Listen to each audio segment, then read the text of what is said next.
Hello guys, good morning. Welcome back to my channel SS ক্রিয়েশনে আপনাদের প্রত্যেককে জানাই অনেক অনেক স্বাগত। আশা করি আপনারা ভীষণ ভালো আছেন, আমিও ভালো আছি।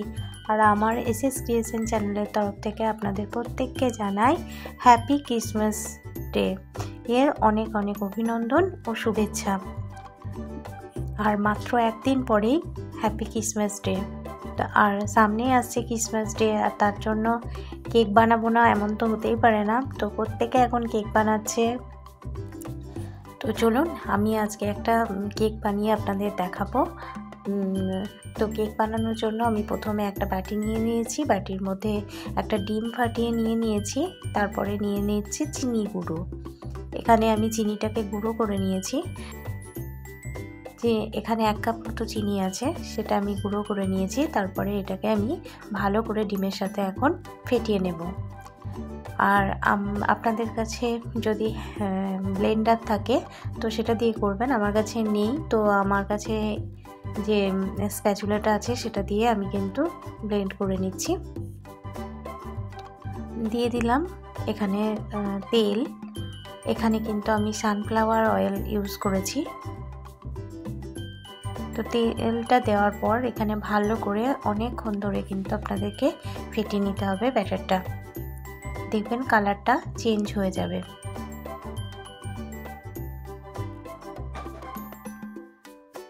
বুঝতেই পারছেন যে কালারটা পুরো চেঞ্জ হয়ে গেছে। এখানে দিয়ে দিলাম আমি 1 চামচ ভ্যানিলা এসেন্স।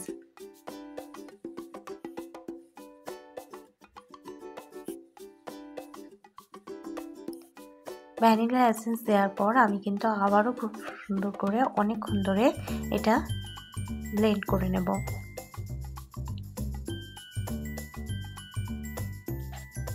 দিয়ে দেব 1 কাপ ময়দা।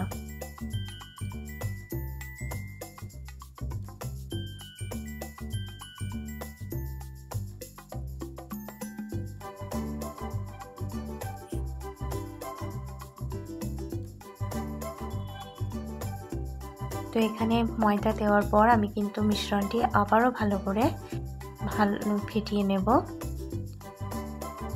দিয়ে দেব 1 চামচ বেকিং সোডা ও 1 চামচ বেকিং পাউডার।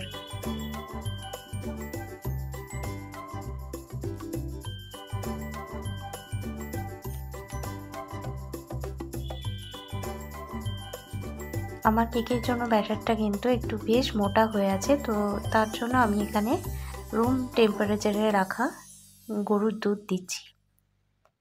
আমার যেটুকু প্রয়োজন হবে সেটুকুই নেব। আমি এখানে 1 কাপ মতো দুধ নিয়েছি।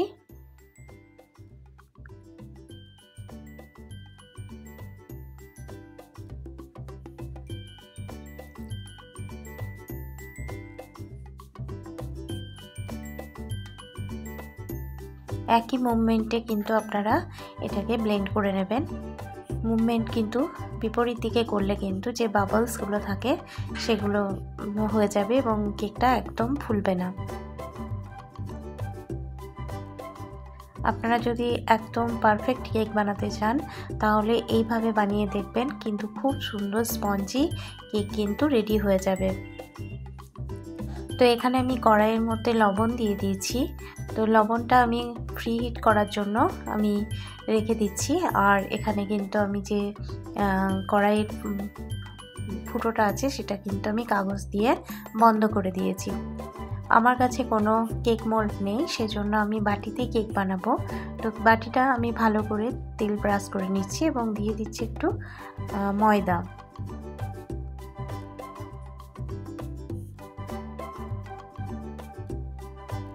নিয়ে নিচ্ছি একটা পেপার। আপনাদের কাছে বাটার পেপার থাকলে দিয়ে দেবেন। আমি এমনি একটা পেপার নিয়েছি। এখানে টুটি ফুটি ও কিছু চাল কুমড়োর মোরব্বা কিংবা চাল কুমড়োর পিঠা, আপনারা যেটাই বলতে পারেন।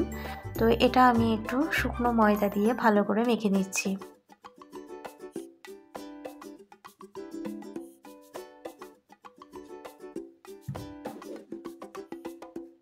তো ব্যাটারটা আমি আরেকবারও ঘুরিয়ে নেব। দেখুন ব্যাটারটা কত স্মুথ হয়েছে, এটা কিন্তু কেকের জন্য একদম পারফেক্ট। তো এখানে আমি কিছুটা টুটি ফুটি দিয়ে দেব। এবং টুটি ফুটিটা দিয়ে আমি আবারও কিছুক্ষণ মেখে নেব।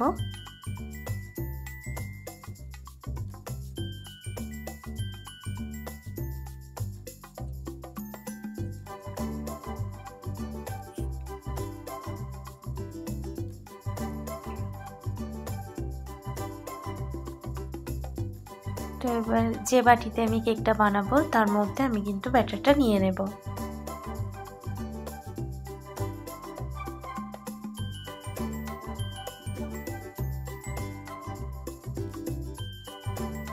ব্যাটারটা দেওয়ার পর বাটিটা কিন্তু একটু ড্যাব ড্যাব করে নেবেন, তাহলে কিন্তু যে বাবলসগুলো জমে থাকবে সেগুলো বেরিয়ে যাবে এবং খুব সুন্দর ফ্লাফি কেক হবে। এবার আমি উপরে গার্নিশিংয়ের জন্য কিছু কাজু, চাল কুমড়োর মোরব্বা, টুটি ফুটি, কিশমিশ আমি কিন্তু দিয়ে দেব। এটা একদম ফ্রুট কেক বানাচ্ছি আমি, তাই ফ্রুটের পরিমাণ আমি কিছুটা বেশি দিচ্ছি। আপনারা কিন্তু চাইলে এখানে কালো কিশমিশ, চেরি এগুলো অ্যাড করতে পারেন। তো এবার আমি কড়াইটা ঢাকনাটা খুলে আমি কেকের বাটিটা বসিয়ে দেব। আমার কিন্তু ভালো মতো গরম হয়ে গেছে লবণের জায়গাটা। এবার ভালো করে বসিয়ে দিয়ে আমি কিন্তু আধ ঘন্টার জন্য কড়াইটা ঢেকে দেব এবং গ্যাসের আঁচ আমি কিন্তু খুব কমিয়ে দেব।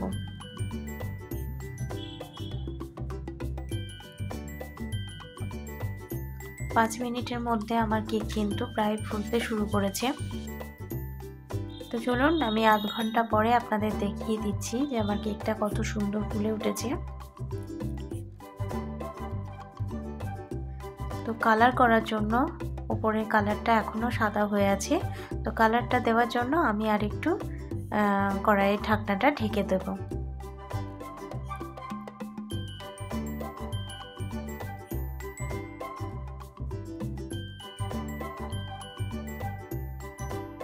ফিরে আসছি 10 মিনিট পরে। তো দেখুন কালার কিন্তু একদম পুরোপুরি চেঞ্জ হয়ে গেছে, ব্রাউন কালার উপরে হয়ে গেছে আর খুব সুন্দর গন্ধ বেরিয়েছে কেকের। আর আমি কাঠি দিয়ে একটা দেখে নিয়েছি যে একদম কেক গায়ে লাগছে না, তার মানে আমার কেক কিন্তু পুরোপুরি রেডি। তো দেখুন কত সুন্দর ফ্লাফি একটা সুন্দর ফ্রুট কেক আপনাদের সামনে রেডি। আপনারাও বাড়িতে তৈরি করুন এবং সবাই মিলে খেয়ে এনজয় করুন। Wish you happy merry Christmas. সবাই খুব খুব ভালো থাকুন। Love you all, tata, bye bye. দেখা হচ্ছে সামনের দিনে নতুন একটা ভিডিওর সাথে।